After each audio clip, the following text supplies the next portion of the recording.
ఆయన మాట వినడంలో శ్రద్ధ ఉండాలండి. వినడం అంటే మేము వినట్లేదా? ఈ రోజున టీవీ తిప్పిన వాక్యమే, చేతిలో ఉన్న సెల్ ఫోన్ ఆన్ చేసిన వాక్యమే, ఏ చర్చి మీద చూసినా గొట్టాలు కట్టేసి వాక్యమే, ఏ వీధిలో చూసినా వాక్యమే. వాక్యం ఎక్కువైపోయింది ఈ రోజున జనానికి.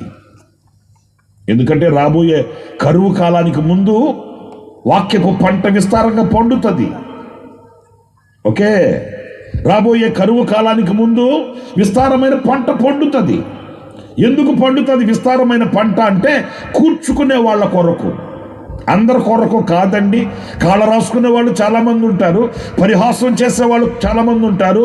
ఆ వాక్యపు ఆ పంటని కాళ్ళ రాసుకొని కరువుకి మార్గాన్ని వేసుకునే వాళ్ళు చాలామంది ఉంటారు. వాళ్ళ కొరకు కాదు, కానీ కూర్చుకోవాలని ఆశ కలిగిన యోసేపు లాంటి వారి కొరకు విస్తారమైన పంట పండుతుంది.